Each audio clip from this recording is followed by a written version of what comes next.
Olá, turma. Boa noite. Sou o Thales Vinícius. Estou aqui para apresentar para vocês o webinar Tudo que Passei para Passar. E quero começar agradecendo a equipe do Ponto, que me deu todo esse suporte, me ajudou na formatação. E agradecer também ao convite do Vicente Paulo, que sempre me apoiou nessa jornada.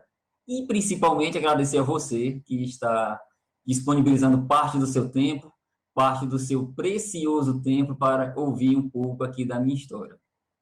E eu achei bacana iniciar esse webinário aqui pelo Ponto, porque foi aqui que a minha história se tornou pública, foi aqui que minha história se tornou conhecida pelo Brasil. Fiz uma entrevista, consegui essa entrevista para o Vicente Paulo. Tempos depois publiquei o livro, ele foi publicado em maio do ano passado, e logo após comecei a ministrar palestras. Ministrei palestras já em escolas, em universidades, em cursinhos preparatórios para concursos, até mesmo em igreja eu ministrei palestra, mas pela plataforma da internet, é a primeira vez nesse formato de webinário. Isso é muito bacana, porque consegue atingir pessoas do Brasil todo. Antes de iniciar, eu estava vendo aqui a boa noite, vocês dando boa noite e vendo mensagens do Brasil todo. Isso é muito, muito bacana mesmo. E, para iniciar, quero primeiro dizer como é que vai ser a formatação. Trazendo aqui para vocês o meu livro. Ele vai ser a base da apresentação, se vocês estão enxergando aqui bem. Tudo que passei para passar, quando desistir não é uma opção. Esse livro teve o prefácio do William Douglas e conta com a parceria da editora Ímpetus com a editora do Ponto. Essa é a base da apresentação. Essa apresentação deve durar, juntando tudo, acho, em torno de 1 hora e 15 minutos, 1 hora e meia, vai ser bem breve. Depois que terminar a apresentação, vou abrir um pouco para algumas perguntas. Mas, no total, deve dar algo em torno de 1 hora e 15 e 1 hora e meia. E começo com vocês, mostrando aqui um slide. Esse slide é quando eu participei de uma entrevista aqui para um programa local, um programa da TV Ceará, nossa estatal. E nesse programa, chamado Papo Literário, a apresentadora me apresentou como Thales Vinícius, auditor fiscal da Receita Federal, escritor e autor do livro Tudo que Passei para Passar. Esse programa ele foi gravado, ele não era ao vivo. Tempos depois foi ao ar, e no dia seguinte um amigo me liga. Vou até tirar aqui, voltar aqui a tela para vocês. Pronto, estou aqui de volta. E no dia seguinte um amigo me liga e fala: como é que você é escritor se você escreveu apenas um livro? Aí eu respondi: por isso não, que eu precisei ter apenas uma filha para ser pai. E da mesma forma é concurso público. Você pode ter tido diversas reprovações, dezenas de reprovações, mas basta uma aprovação para você ser servidor público. E é nesse contexto que eu quero conversar com vocês. É comum, hoje em dia, a gente ver matérias, reportagens do tipo: jovem lança livro de sucesso e é classificada por revista entre as 100 pessoas mais influentes do Brasil. Ou até mesmo empreendedor cria startup e passa a faturar milhões. Ou então, William Douglas é aprovado em primeiro lugar em diversos concursos. Todas essas são matérias reais que de fato aconteceram, mas elas estão incompletas. E a gente tende a receber elas como incompletas. A gente tende a acreditar que essas coisas aconteceram da noite para o dia, em um estalar dos dedos. Mas, na verdade, houve uma caminhada, houve uma jornada. Se formos olhar aquela jovem que publicou um livro de sucesso, no caso eu estou falando da Bel Pesce, ela começou a ralar desde cedo, em busca do seu sonho de entrar no MIT, de se formar nos Estados Unidos, de trabalhar na Google, só aí depois que ela lançou o livro. Se olharmos o empresário que lançou a startup, ele já havia aberto 5 outras empresas, e todas as 5 haviam quebrado. Se olharmos o William Douglas, guru dos concursos, a quem tive o prazer de prefaciar no livro, teve algumas reprovações antes de todo esse sucesso. Eu quero dizer para você justamente isso. Tudo faz parte de uma caminhada, de que não existe uma realização de fato da noite para o dia.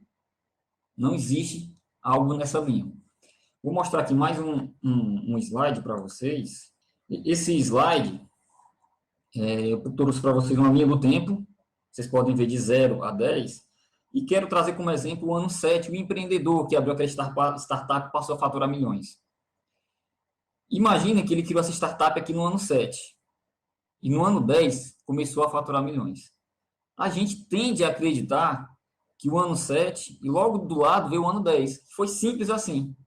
A gente tende a esquecer que o ano 8 e o ano 9 foi de muita luta, de muito aprendizado. A gente tende a esquecer que para trás do ano 7 teve muito perde, apanha e aprende e vence. E é nesse contexto, pessoal, que eu quero contar um pouco da minha história, da minha jornada. Da mesma forma que esse empreendedor, no exemplo, tinha uma história para trás do 7, eu também começo contando a minha, dando uma rápida passada pela infância. Nasci em Fortaleza, por isso que estou fazendo esse webinar daqui. Na verdade, não precisa nem dizer que nasci em Fortaleza, com esse sotaque carregado que eu adoro, já me entrega tudo, né? Eu estou falando isso porque eu escuto esse retorno, na verdade eu não percebo que tenho esse sotaque, mas toda vez que vou ministrar uma palestra fora, ou mesmo cursos pela Receita Federal, eu tenho esse retorno que esse sotaque é bem carregado, mas eu gosto dele assim mesmo. E ainda na infância, pessoal, eu acho que a minha infância poderia facilmente ser retratada por esse garoto que está aí, cheio de bugiganga, cheio de ferramentas, porque eu comecei a trabalhar aos 12 anos de idade. Trabalhar nos mais diversos tipos de trabalho, lavando caixa d'água, cortando grama, capinando, pintando. Trabalhei alguns trabalhos mais frequentes, como garçom, entregando quentinha, ou até mesmo vendendo pipoca e café nas ruas. E como todo jovem que começa a trabalhar cedo, como toda criança que começa a trabalhar cedo, eu não queria nada com os estudos. Nada mesmo. Meu negócio era passar o dia na rua e trabalhar e ganhar dinheiro. Lembro até que recentemente eu gravei uma entrevista em formato podcast para o Ronieri Miranda, o auditor fiscal do trabalho. Nessa entrevista ele disse que quando vai fiscalizar as empresas que têm trabalho infantil, ele pergunta para o pai, me diga uma coisa, que horas seu filho estuda? Aí o pai responde, ele estuda pela manhã. Aí o Ronieri retruca e fala, não, de manhã ele vai para a aula, quero saber que horas ele estuda. Provavelmente, se ele perguntasse isso para mim, eu ia dizer que horário nenhum, porque realmente eu só ia para a aula e não estudava nada, nada mesmo. Só que isso mudou. Como diz o ditado, há males que vêm para o bem, eu acho que, de fato, isso aconteceu comigo. Aos 15 anos, por volta próximo dos 16 anos, eu passei a sentir fortes dores no joelho, fiz vários exames, não se descobriu o motivo, até que os médicos chegaram à conclusão dizendo que era por conta das amígdalas. Até hoje eu não entendo, mas eles diziam que as amígdalas davam essa dor. E por isso tive que passar por uma cirurgia. Fui retirar as amígdalas. Uma cirurgia até considerada simples, minha irmã tinha feito há pouco tempo, não tinha dado nenhum problema, mas no meu caso foi um complicador muito grande. No período de um mês, tive 4 hemorragias, quase venho a falecer, tomei bolsas e mais bolsas de sangue. Nessa época eu fazia todos os tipos de exames, os médicos não descobriram o motivo. Só 5 anos depois que eu vim descobrir qual era o motivo de tanto sangramento. Eu sou portador da doença de von Willebrand, uma coagulopatia semelhante à hemofilia. Qualquer corte em mim tende a sangrar sem parar. E por isso, para eu me submeter a qualquer cirurgia, tenho que tomar de forma intravenosa a substância chamada fator de von Willebrand, uma substância fornecida pelos hemocentros. E na época não tinha esse conhecimento. Essa substância eu vinha fazer vários usos depois no tratamento do câncer, nas diversas cirurgias que eu tive que me submeter. E após essas cirurgias, depois de todo esse sangramento, me recuperei, voltei para casa, mas bem debilitado, quase não ficava mais na rua como antes. E na escola praticamente reprovado, porque perdi meses de aula. Minha mãe foi lá conversar com o diretor e o diretor falou, olha, a recomendação que nós damos é que ele repita o ano. Ele nunca foi um aluno que tira boas notas, de fato, é verdade, Lembro que na sala tinha classificação por nota. Minha sala tinha em média 60 alunos, eu sempre fiquei ali entre 40, entre 50, sempre entre os últimos. E o diretor falou, olha, ele nunca teve as melhores notas, dificilmente vai ter agora. Mas aí minha mãe disse, não, dessa vez ele vai ter, dê essa chance que ele vai passar. O engraçado é que ela acreditava mais em mim do que eu mesmo. Que coisa de mãe, né? E resolvi dar esse voto de confiança para ela e, claro, dar esse voto de confiança para mim. Comecei a estudar.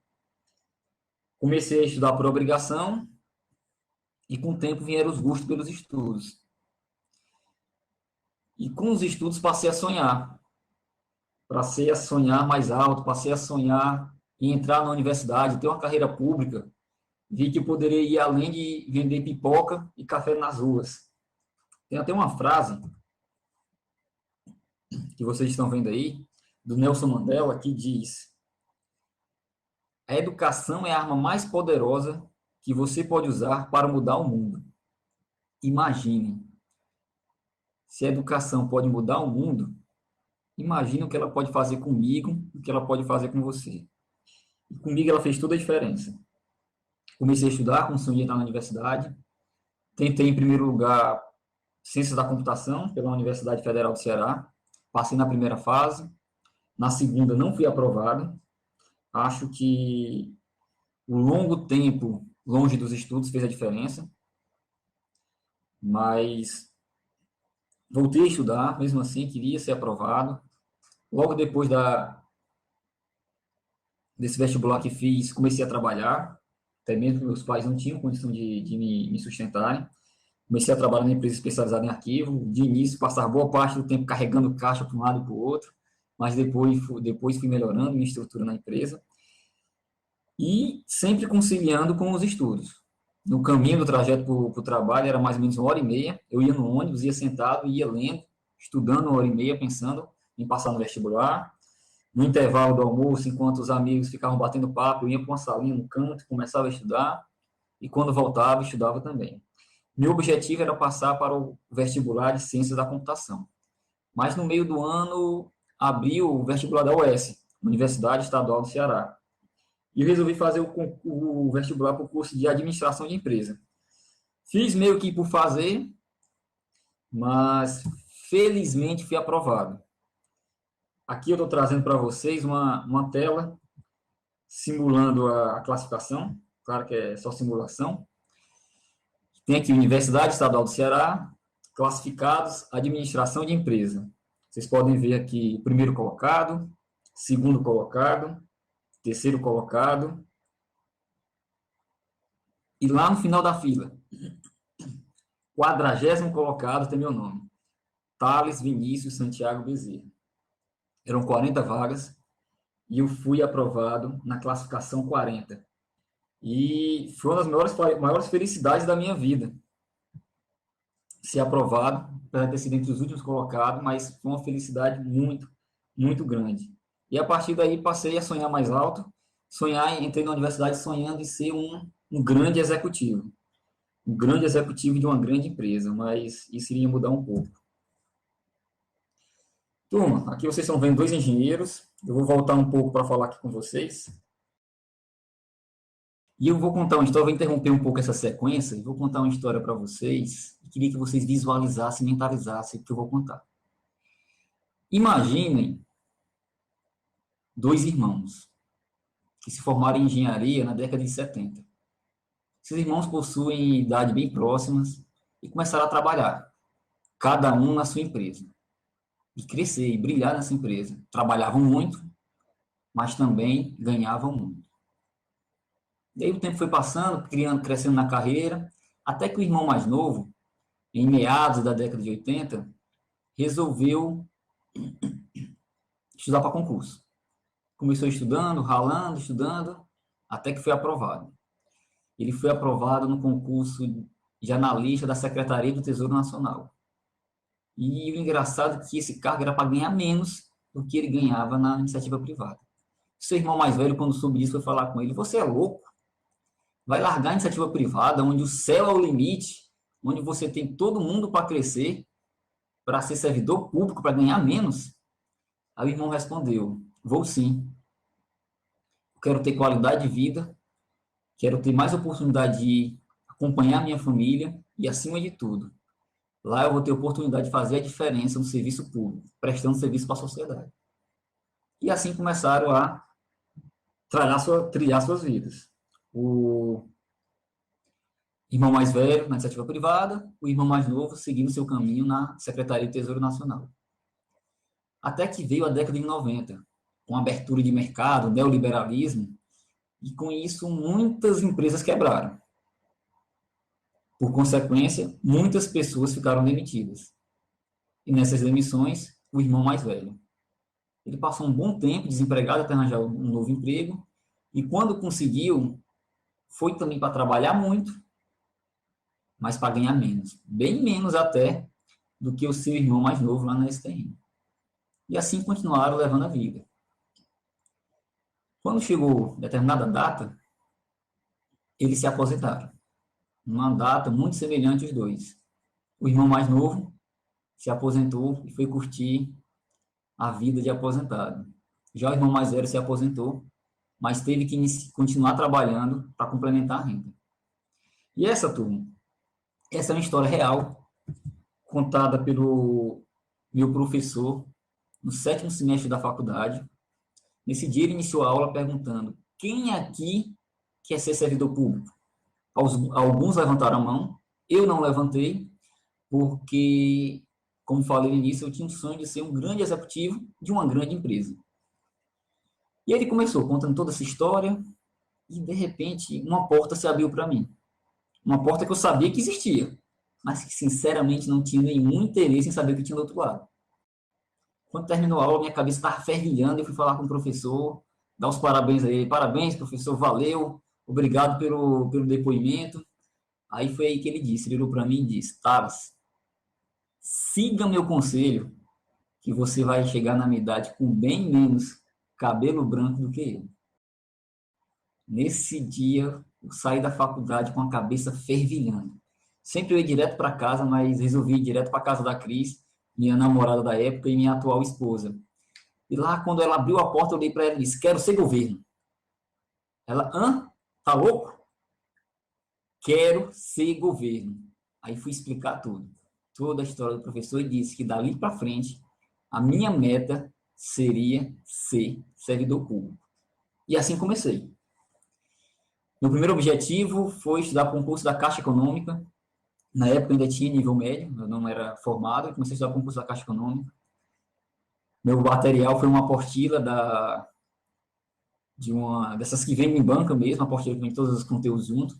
Comecei a estudar por ela, tirei férias, já fazia algum tempo que eu não tirava férias, e passei a estudar manhã, tarde e noite. Estudava o dia todo ensinando essa apostila, foi um mês todinho assim. Isso eu estou falando do ano, estão perguntando aqui qual foi o ano, isso eu estou falando do ano de 2003, mais ou menos o 7º, 8º semestre da faculdade. E fui aprovado. Fui aprovado na classificação 200 e lá vai pedrada. 230, 240. Perguntei para alguns amigos que trabalhavam lá, eles disseram: olha, vai custar, mas com certeza você vai ser aprovado, você vai ser convocado. E assim fui levando minha vida, conduzindo, até que em meados de 2005, quando eu me formei, e quando eu pensei que as portas iam se abrir, eu fiquei demitido. Felizmente, ou infelizmente, eu fui demitido nesse período. Tinha a opção de continuar na empresa lá que ganhou o contrato, mas eu decidi que não iria voltar a trabalhar lá. Fui conversar com meus pais para dizer que queria continuar estudando para outros concursos. Meus pais de início foram contra, até mesmo porque eles não tinham condição de me bancar. Mas aí falei que teria como eu juntar dinheiro, com dinheiro das contas da empresa, eu tinha como me manter por 6 meses. E até lá, provavelmente, eu seria convocado para o concurso da Caixa Econômica. E assim resolvi começar a estudar. E comecei a estudar para o concurso da Receita Federal, para o cargo de técnico da Receita Federal, atual analista tributário. Na época também iria sair com o cargo de auditor, mas eu vi que não tinha condição pelo curto período de tempo, então resolvi dar um tiro mais certeiro. E comecei a estudar, me inscrevi no cursinho pela noite, um cursinho presencial. Nesse cursinho não me adaptei muito, porque eu vi que meu aprendizado maior era em casa, mas comecei a estudar tão sem noção, para vocês terem ideia, eu comecei a estudar no concurso da Receita Federal, também por uma apostila, e essa apostila era defasada em 2 anos. Olha o quanto de concursando sem noção eu era. Comecei a estudar por uma apostila em 2005 e essa apostila era referente a 2003. Uma defasagem de 2 anos. Mas aí, no pouco tempo no cursinho, eu conheci um grupo, antes de abandonar o cursinho, eu conheci um grupo de estudo. E nesse grupo, eu me engajei com eles e mudei minha rotina. Passei a estudar pela manhã, de tarde estudava com esse grupo de estudo e à noite ia para casa, já não estava mais no cursinho. E aí, com esse grupo, eu passei a aprender livros, conhecer materiais em PDF, aumentei meu leque, minha qualidade, saí aquele status de concurseiro sem noção. Fui estudando, equilibrando os pratos, né, porque é importante no concurso da Receita Federal saber equilibrar os pratos, tem que saber ter o mínimo de nota em cada disciplina.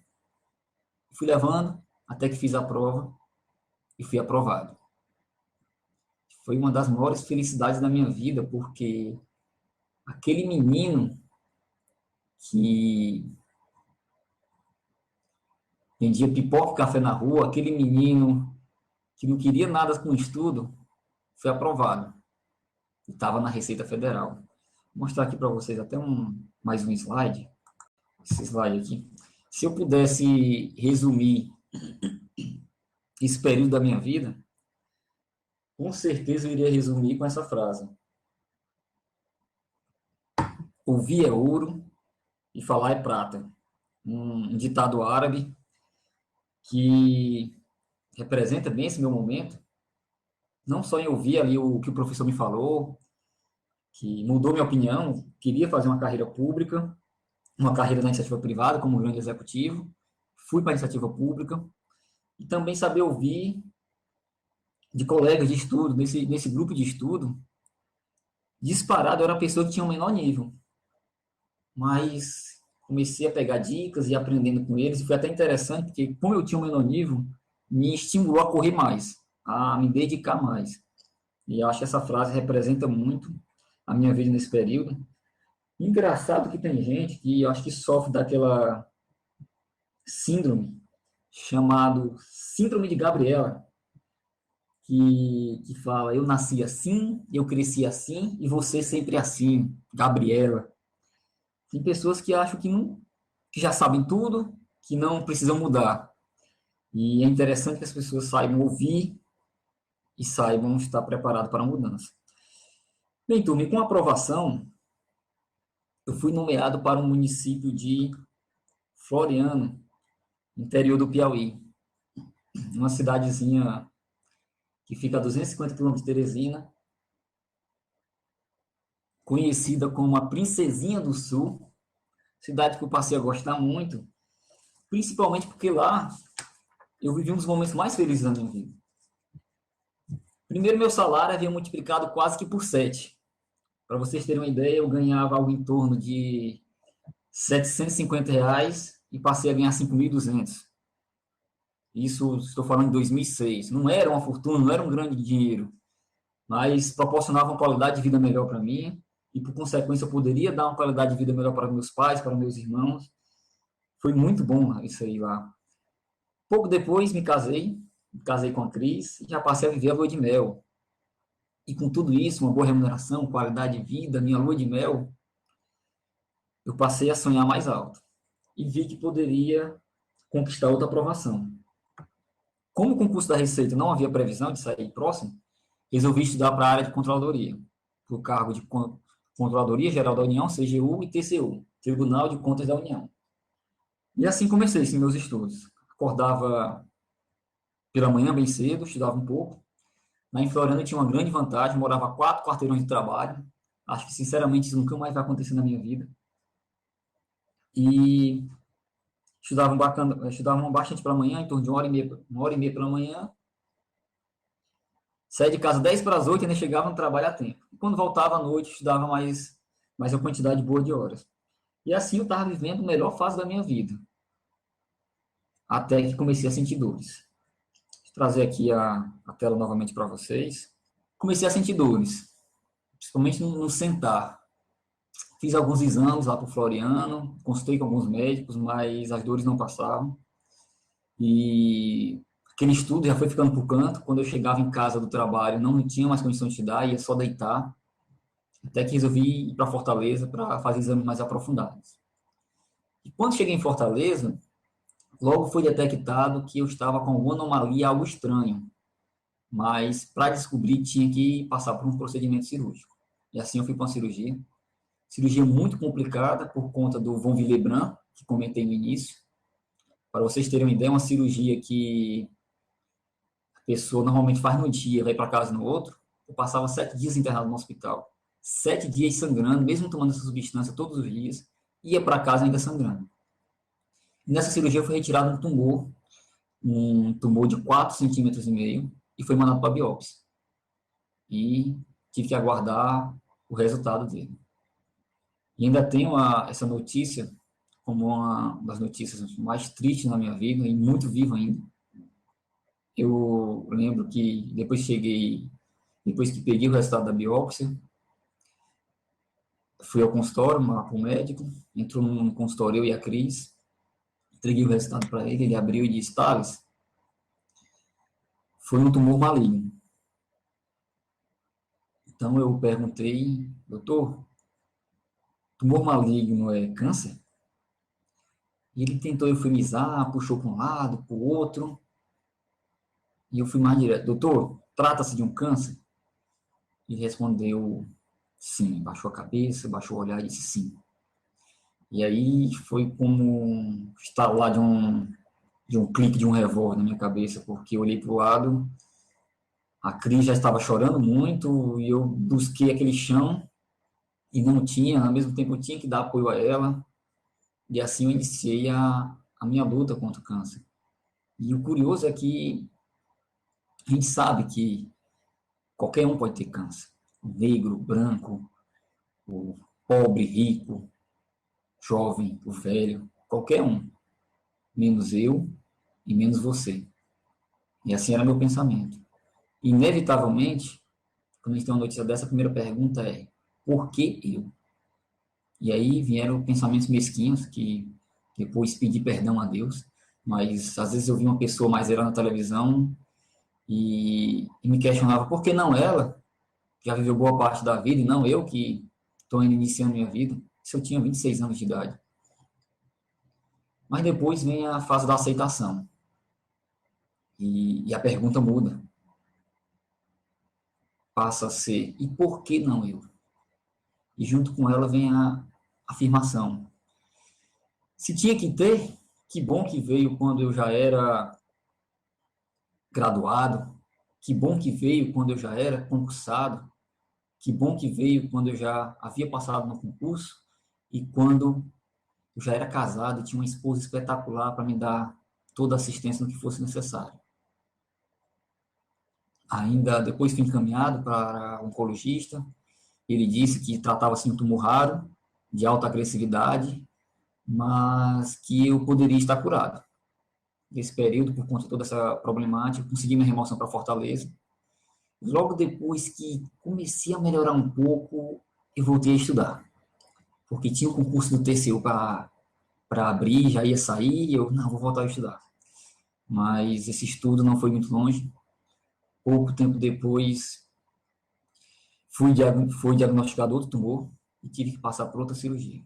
Outra cirurgia também muito complexa. Dessa vez, foi retirado um tumor benigno, um tumor chamado lipoma, tumor de gordura, e os médicos afirmaram que eu poderia estar curado, mas eu continuava sentindo muitas dores.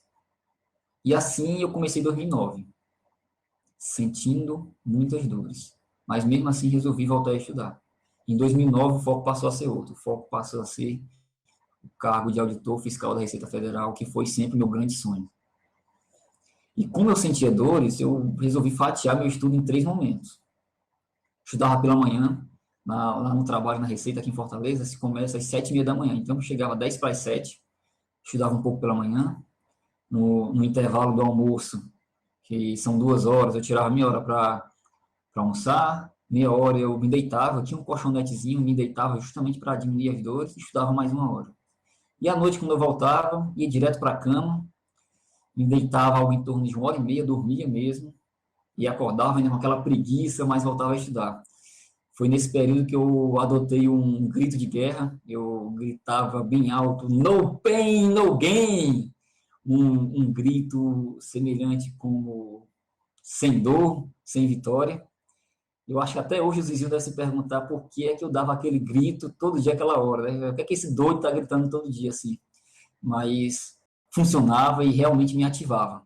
Eu consegui uma empolgação com esse grito. Sei que é algo simbólico, mas no meu caso fazia toda a diferença.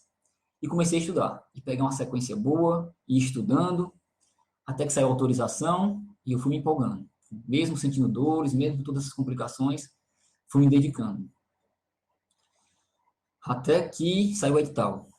Quando o edital abriu, eu falei, esse concurso é meu, eu vou ser aprovado. Comparado ao edital do concurso de 2005, tinham algumas inovações. Só que todas essas inovações eu já havia estudado por conta do concurso da área de controladoria quando eu estudava.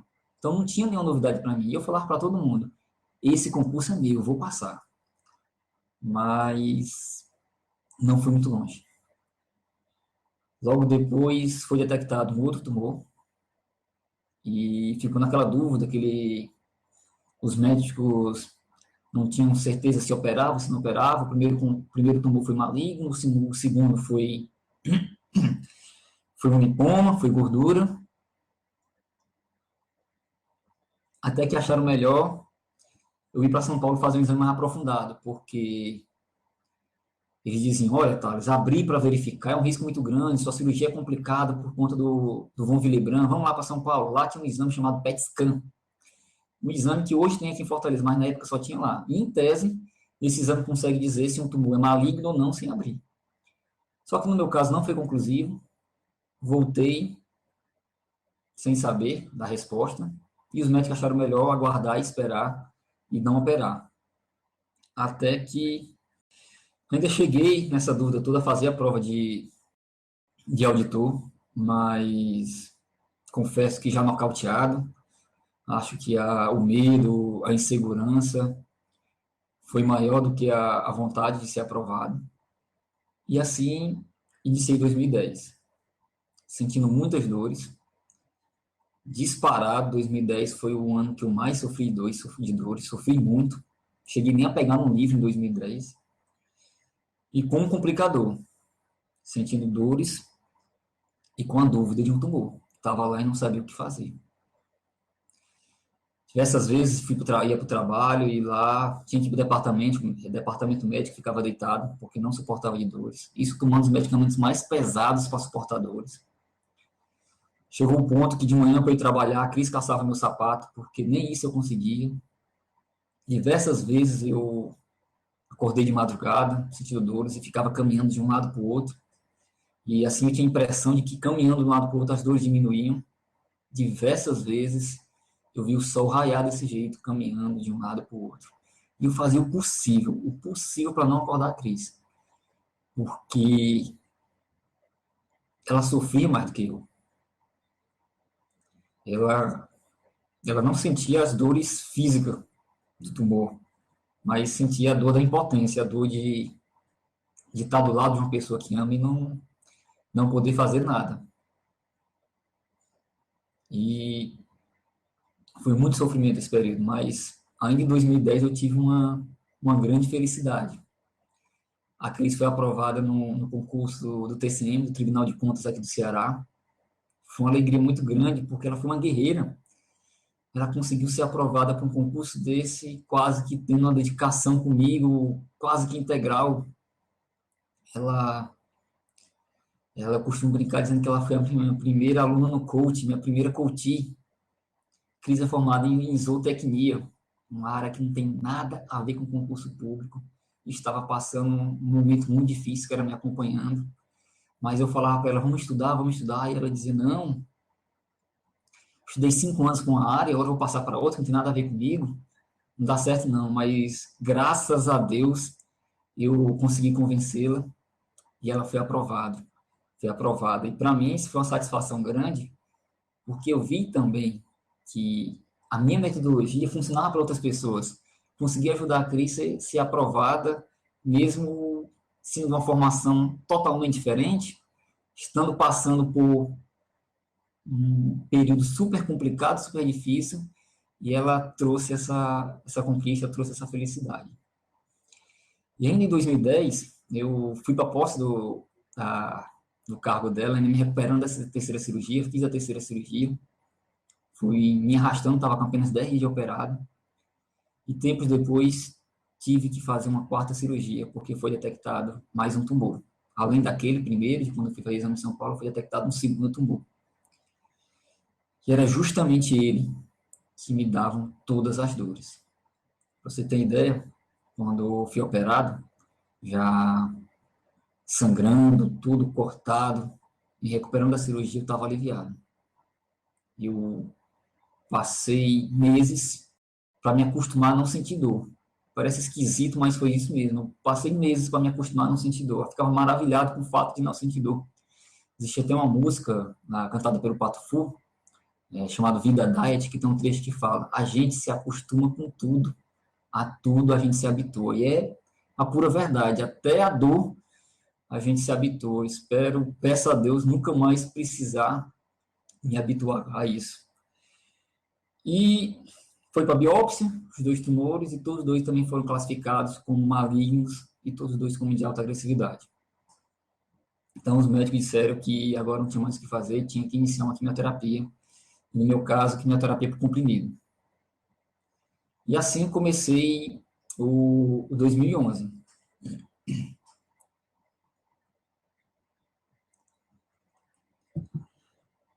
Não mais sentindo as dores do tumor, mas tendo que enfrentar os efeitos colaterais da quimioterapia. Aí inclui fadiga muscular, câimbras, eu sentia câimbra em todas as partes do corpo, pescoço aqui, pescoço atrás, eram muitas câimbras, enjoos, tonturas, labirintite, teve até um efeito colateral inusitado, eu fiquei branquelo, eu não era branquelo assim, costumo brincar com meus amigos dizendo que eu virei o Michael Jackson, com esse meu bronze de fluorescente. E comecei o 2011 meio perdido, porque eu sentia a necessidade de ocupar a mente com alguma coisa. Não ia mais estudar para concurso, minha família não me apoiava, a Cris não me apoiava, porque dizia que eu tinha que focar a minha saúde. Eu já estava concursado em Fortaleza, a Cris já estava concursada em Fortaleza, mas na minha cabeça eu tinha que ocupar a mente, para ficar bem. Tem até uma música do Raulzito, que chamada Tente Outra Vez, que eu acho que pode ser um hino para qualquer pessoa, principalmente para os concursandos. Tem um trecho que ele fala: não pense que a cabeça aguente se você parar. Eu acho que era isso, eu tinha que botar a cabeça para funcionar, a mente ocupada. Então eu resolvi fazer a faculdade de Direito, uma disciplina que eu gostava muito, e comecei. Fazia o trabalho durante o dia, à noite ia para a faculdade, mesmo enfrentando esses efeitos da quimioterapia. O primeiro mês foi bacana, gostei, muito aplicado, empolgado. Segundo mês também. Mas no terceiro mês, os efeitos da quimioterapia começaram a pesar. E eu fui ficando debilitado, debilitado. Teve um tempo que eu não conseguia mais dirigir, tantas dores no braço. A Cris que me levava para o trabalho, me levava para a faculdade, depois vinha me pegar na faculdade, ela me levava para todos os cantos. Eu até brincava nessa época dizendo que ela era minha amor, minha motorista. Todo canto ela que me guiava, já estava sem dirigir. E recebendo pressão, olha, tranca a faculdade, mas eu teimei e disse, não, vou concluir. E consegui concluir o semestre. Não concluí a faculdade, que aí eu não tinha nenhuma chance, mas concluí o semestre, não queria abandonar. Concluí o semestre, mas fiquei meio perdido, meio frustrado, porque tinha sonhos e não conseguia mais ir para frente. Até que comecei almoçar com um amigo, esse amigo estava estudando para o concurso de auditor da Receita, esse amigo era analista também da Receita, analista tributário, junto com como eu também era. E ele começava a buzinar, vamos estudar, vamos estudar. E eu comecei a acreditar, pensar nessa possibilidade. E fui conversar em casa. Conversei com meus pais, eles não foram muito favoráveis, ficaram assim, achavam que eu deveria prezar pela minha saúde. E fui conversar com a Cris. Quando fui falar com ela, ela disse: Você é louco? Eu estou em Fortaleza, você está em Fortaleza, estamos em um bom cargo, você não tem história de estudar para concurso, nem pensar. Vá cuidar da sua saúde. Mas aí, com o tempo, eu fui conversando, convencendo e conversando, até que consegui convencê-la e ela passou a me apoiar. E esse apoio era fundamental, porque eu tinha minhas limitações. Sem o apoio dela, eu não teria condição. E assim comecei a estudar, já em meados do segundo semestre de 2011. Estudava só 2 horas por dia, dentro das minhas limitações. E passei alguns meses estudando assim, mas vi com o tempo que não teria nenhuma chance de ser aprovado no concurso como de auditor da Receita estudando apenas 2 horas. E teve um momento da minha vida que eu achei que tinha que me acostumar com os efeitos colaterais, que era aquilo mesmo, da quimioterapia, tinha que me acostumar com tudo aquilo. Mas eu resolvi mudar. Então comecei a pesquisar sobre alimentação mais saudável, comecei a fazer um tratamento com fisioterapeuta chamado terapia manual, tratamento muito dolorido, o fisioterapeuta aperta todos os pontos de dor, muito dolorido mesmo, mas no outro dia está uma maravilha. E passei também a praticar pilates. Meus amigos até hoje dizem que pilates é coisa de mulher, mas eu continuo fazendo e gostando muito, e me ajudou bastante. E assim melhorei minha qualidade de vida e, por consequência, minha qualidade nos estudos. Passei a estudar mais. Parte eu tinha que revezar, estudava uma parte no escritório, uma parte deitado, ficava uma parte deitado na cama, e aproveitava esse momento para estudando na cama para estudar a lei seca. Eu sempre achei que o que fez a diferença nessa minha vida de concursando foi ler a lei seca. Claro que eu só pegava para ler quando eu já estava com um nível bom naquela matéria, estudava bem, e depois, com entendimento, eu começava a ler. Tenho certeza que foi o que fez a diferença quando eu fui aprovado no cargo de analista da Receita. Fui aprovado há algo em torno de 5 ou 6 meses. E o que fez a diferença foi porque eu li muito a lei seca. E nessa aprovação para auditor, uma das grandes diferenças para mim foi a lei seca. Eu lia bastante. E assim fui levando. Saiu a autorização, eu fui empolgando mais, me empolgando, estava próximo. E já bem próximo de sair o edital,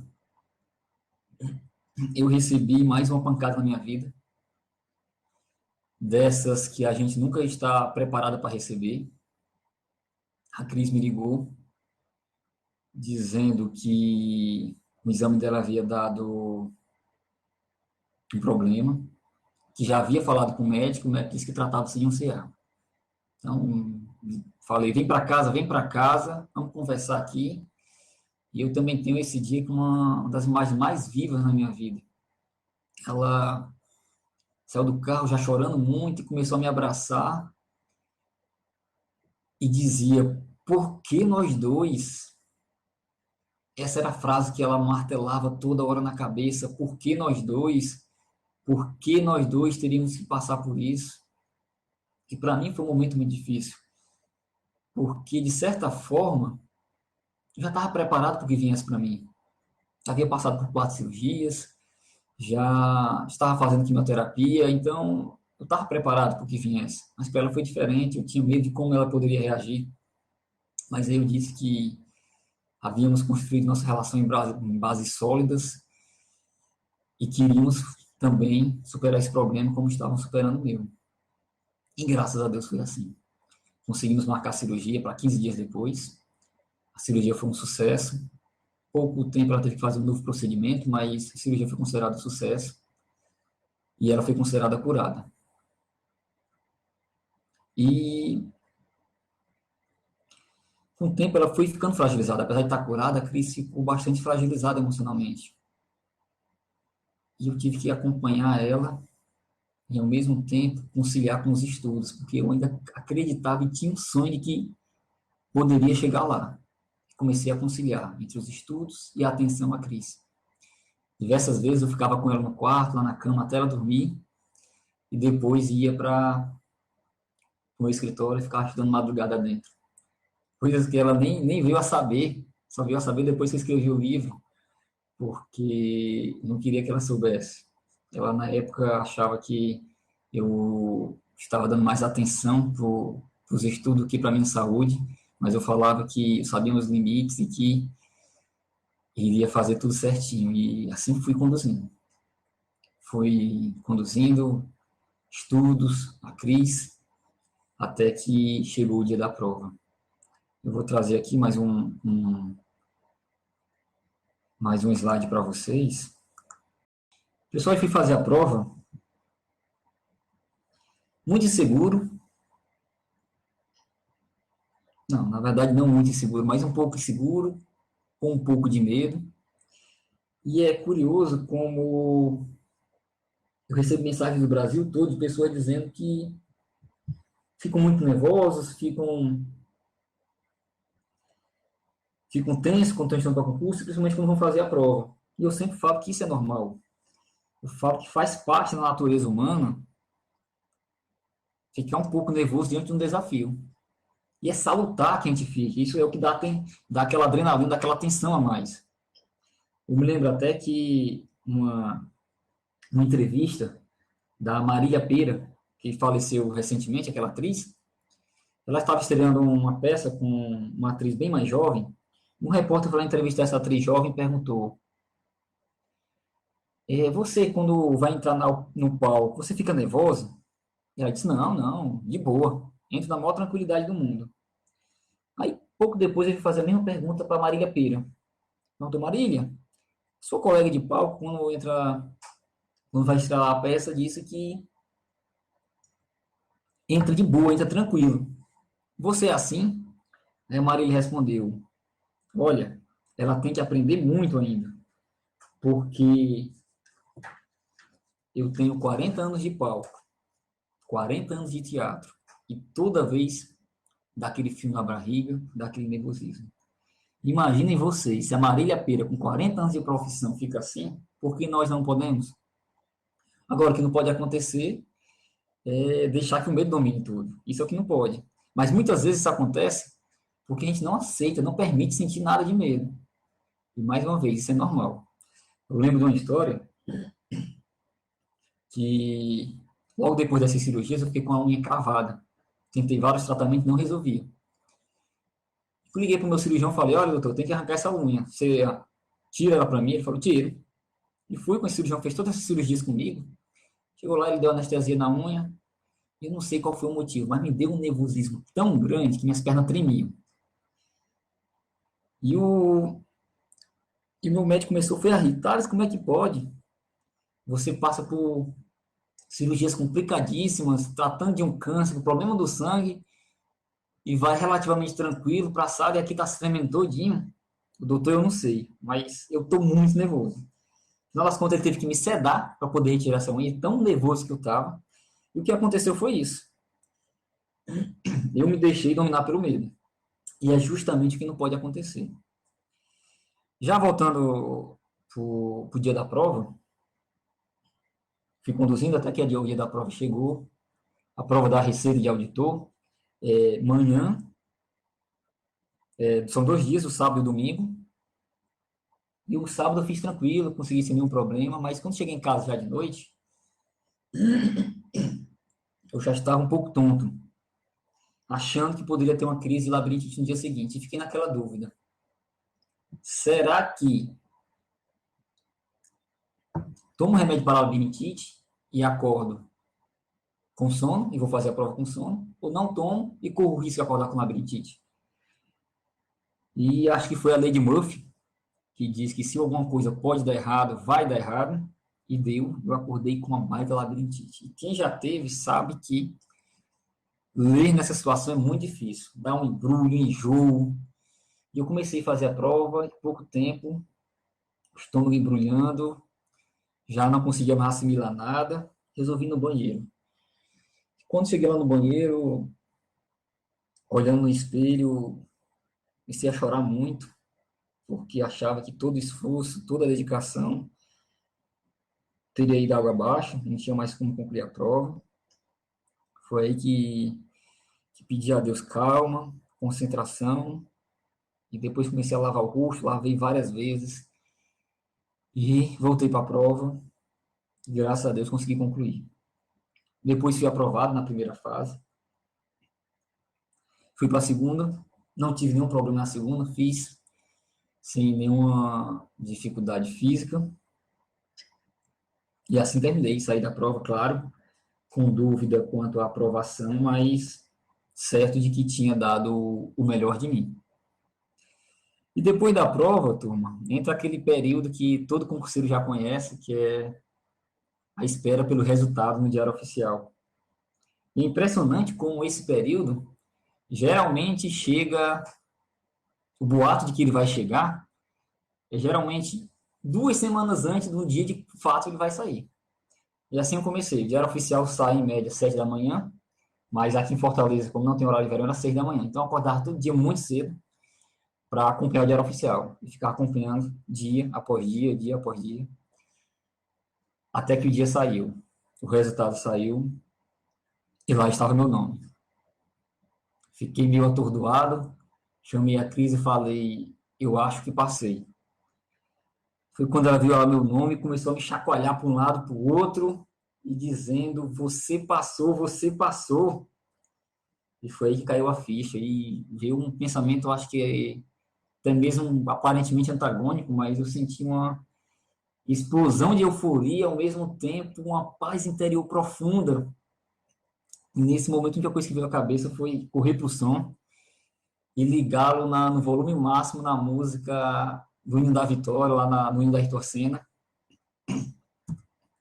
Eu sempre gostei dessa música. E nessa época eu falava para mim mesmo, só vou voltar a ouvi-la quando for aprovado. E assim foi. Botei o volume máximo e comecei a ouvir essa música assim, nos momentos mais sublimes da minha vida. E me visualizava como no pódio. Não passei entre os primeiros, mas me imaginava no pódio como na Ayrton Senna. E foi aí que eu olhei para trás, e desculpe o trocadilho, mas eu vi tudo que passei para passar. Vi aquele menino que começou a trabalhar aos 12 anos de idade, que vendia pipoca e café na rua. Aquele menino moreninho, que depois virou um branquelo. Aí representado na foto, segurando o troféu do Tetra, de 94. Vi a importância do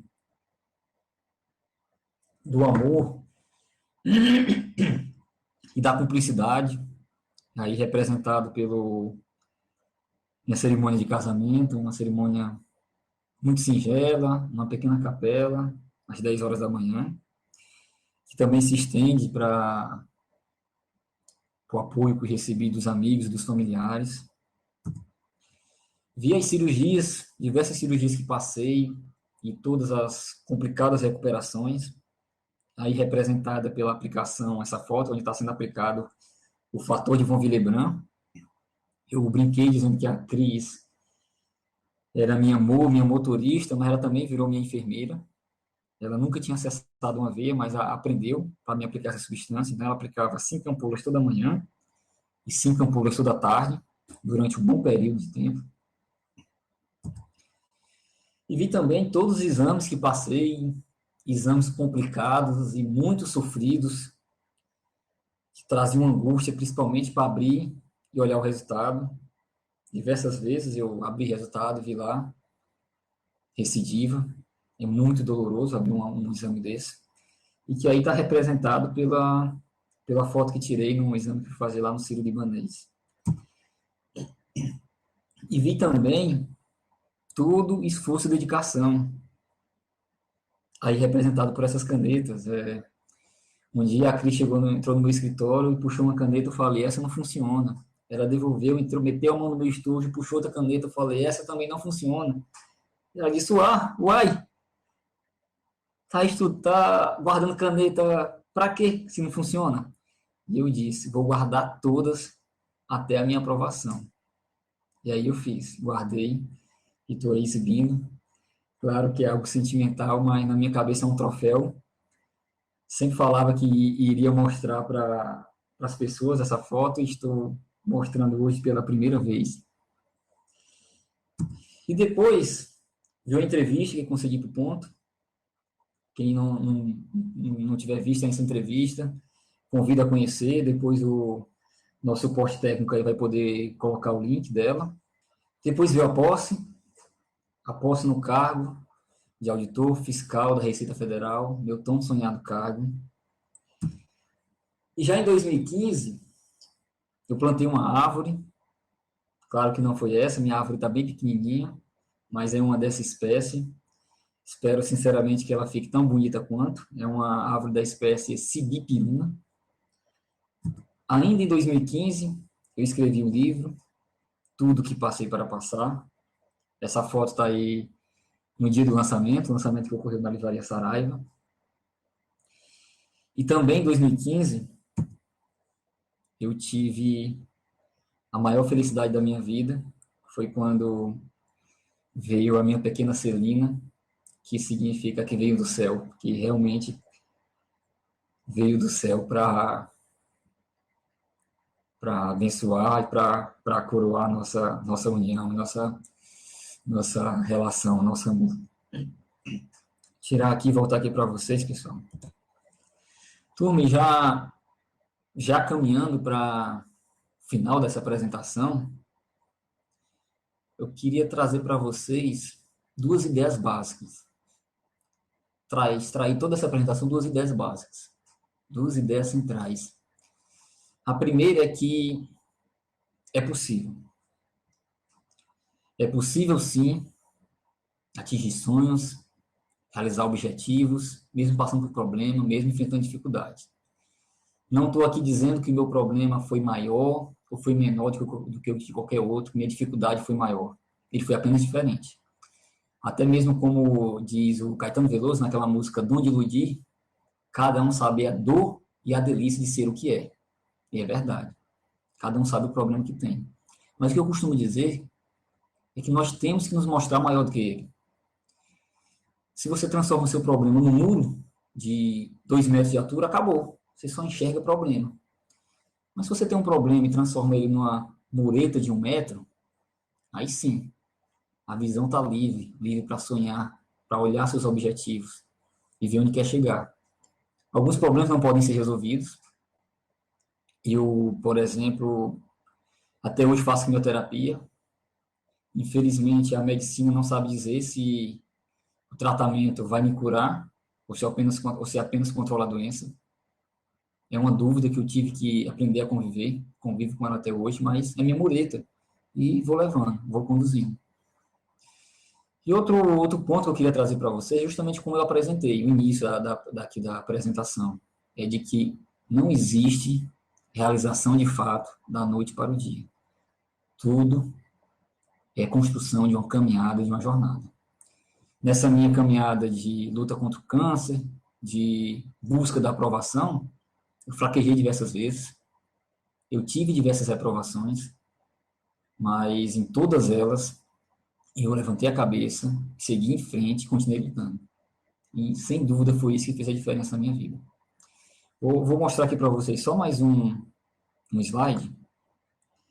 Esse slide aqui eu trago um trecho de uma música Mais Alguém, do Moreno Veloso e do Quito Ribeiro, cantada brilhantemente pela Roberta Sá, uma cantora que eu adoro, onde ela diz: não deixe ideia de não ou talvez, que talvez atrapalha.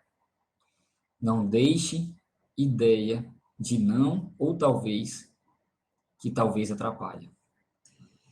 E é isso, pessoal. Acreditar faz toda a diferença. Acreditar e lutar faz toda a diferença na minha vida e com certeza vai fazer na de vocês. E já agora, caminhando de fato para a conclusão, quero rapidamente falar um pouco como é que foi a construção desse livro. Logo depois da minha aprovação, a Cris chegou para mim e disse: eu sei o que você passou, nós sabemos o que você passou, mas as pessoas lá fora não. Você tem que contar essa história. Sua história pode vir a ajudar muitas pessoas. Ela falou, mas, sinceramente, não deu muita importância. Mas ela deu. A Cris deu importância que eu falei. E resolveu escrever, mandar minha história para o site do Ponto dos Concursos. Logo depois dessa história, eu me mandar o e-mail, o Vicente me ligou e consegui uma entrevista para ele. Nessa entrevista, lá no final, o Vicente Paulo fala: tá, sua história é bacana, você deveria escrever um livro. Se quiser, pode contar comigo. Ele falou isso, mas eu não dei muita importância também, achei que falou por educação, ou falou por falar. Mas lá no final, eu coloquei meu e-mail na entrevista. E passei a receber e-mails, mensagens do Brasil todo, centenas mesmo de mensagens. Nessas mensagens, as pessoas diziam: Thales, me senti muito motivado, a sua história fez a diferença na minha vida. Diziam que estavam orando, pedindo a Deus pela minha cura, ou até mesmo pedindo dicas de estudo. Tive o prazer de responder todas essas mensagens, mas no final ela sempre falava: você tem que escrever um livro. Foi aí que eu vi que escrever um livro era uma missão. E assim eu comecei a escrever, e de fato o Vicente Paulo me ajudou, claro, com sua grande experiência em publicar livro. E eu me lembro que uma vez, nessas conversas que eu tive com ele me disse uma frase que na época eu não dei muita importância, mas depois ficou muito marcada. Ele disse: Thales, escrever um livro autobiográfico é um ato de coragem. Muitas pessoas desistem antes de terminar. Eu falo isso, mas não dei muita importância. Continuei escrevendo meu livro. E quando terminei, já no ano passado, entreguei para a Cris.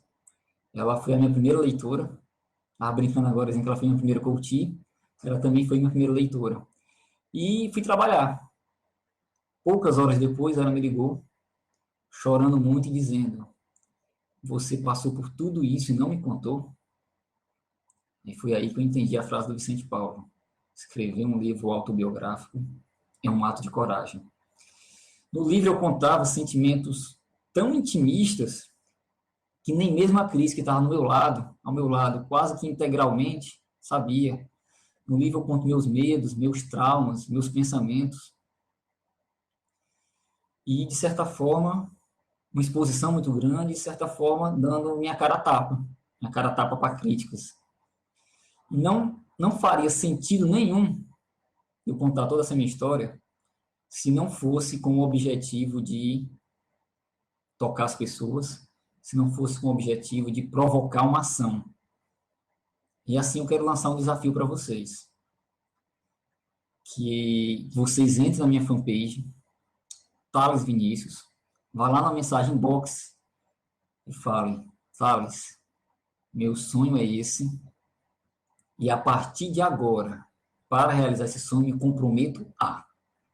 Vai ser algo só entre nós dois, mas vocês vão ver o quanto faz diferença um compromisso na vida de uma pessoa.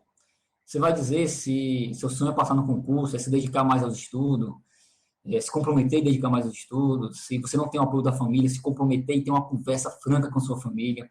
E vai lá, seja lá qual for o seu sonho. Manda na minha fanpage, na inbox, diga: Thales, me comprometo a. E é interessante que esse comprometimento venha o mais breve possível. Não deixe para depois. Até mesmo porque o depois é muito perto de nunca. E às vezes nunca chega. O depois é muito perto de nunca. E às vezes nunca chega. Pessoal, termino aqui minha apresentação. Foi um prazer poder partilhar um pouco da minha história com vocês. E já abro algum tempo aqui para algumas perguntas. Agradeço novamente a participação de vocês, de estarem aqui até agora. E vou responder algumas perguntas bem breve. Podem mandar algumas perguntas se vocês acharem interessante. Rodrigo, você poderia falar como foi sua metodologia de estudo? Rodrigo, minha metodologia de estudo foi... Você viu que eu passei em 3 concursos, basicamente, de Caixa, Receita Federal, analista tributário e auditor da Receita Federal. Todos eles foram direcionados de uma forma diferenciada. Na Caixa foi apenas uma apostila, para a técnica da Receita tive formação de grupo de estudo, na Receita foi o último agora, só estudei dentro de casa. Mas meu estudo era basicamente teoria, exercício, revisão e lei seca. Teoria, exercício, revisão e lei seca. Era basicamente nessa linha. E diversos materiais, aí mudando em material PDF, material em livros. Nessa época eu não... As pessoas perguntam muito se eu fazia resumo. Nessa época eu não fazia resumo, apesar de considerar uma grande ferramenta. Não de início, o resumo é interessante quando você já tem um bom conhecimento daquela área, para de fato anotar só o que é importante, mas eu não fiz por conta de limitação física. Eu não conseguia ficar escrevendo porque doía muito. Mas quando eu estudava para CGU e TCU, também fazia parte do meu estudo resumo.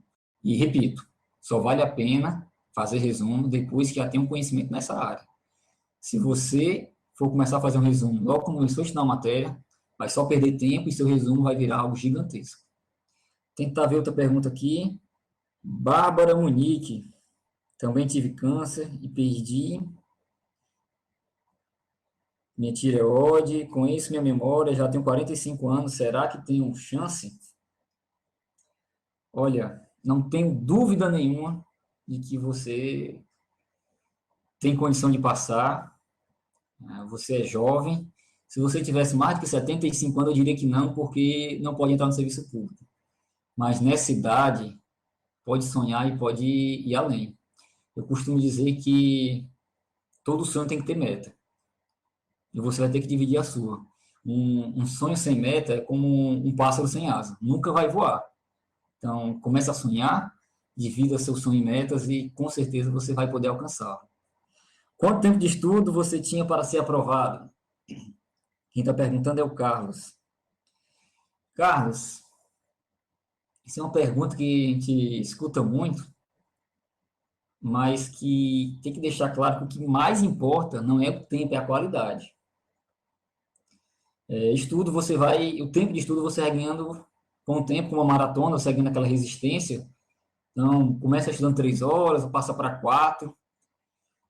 Na época, pouco antes da prova, eu consegui tirar uma licença de capacitação lá pelo trabalho. Uma parte eu estudava inglês, que era a minha licença, e outra parte eu estudava para o concurso. E os dias que eu estava livre, eu estudava líquido algo em torno de 8 horas.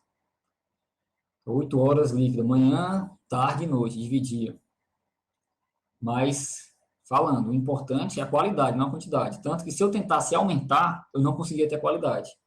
O meu máximo era esse. Tem gente que consegue ter 3 horas uma qualidade muito grande. Então, fica aí a dica. O importante é a qualidade, não a quantidade. André, o concurso da Receita sai esse ano? Thales. Olha, André, acredito que a essa altura nenhum ministro do planejamento vai saber responder, que realmente estão num período muito complicado, não só na Receita Federal, mas também em todo o governo federal. A princípio, a informação que eu tenho é que esse não deve sair agora o concurso. Talvez uma autorização até o final do ano, mas o concurso mesmo, esse ano não deve sair. O que é uma boa, o que é um ótimo momento para montar as bases e começar a estudar daqui para frente. Né? Thales, qual matéria você tinha mais dificuldades? Quem está perguntando é o José Guilherme. Guilherme, eu não tinha nenhuma dificuldade específica em uma matéria, não. Eu sempre conseguia equilibrar os pratos. Da Receita Federal, isso, o importante é equilibrar os pratos. Né? Existem outros concursos que você pode ser muito bom na matéria e deixar a outra um pouco no canto, mas o de auditor não, você tem que saber equilibrar. E eu nunca fui nenhum aluno excepcional em nenhuma matéria, mas também tinha um nível mediano em todas. Nunca tive nenhuma dificuldade maior em alguma disciplina, não. Pessoal, vou fazer mais aqui uma pergunta para poder concluir. Falei que ia terminar em torno de 1h30. Você começou a estudar quando?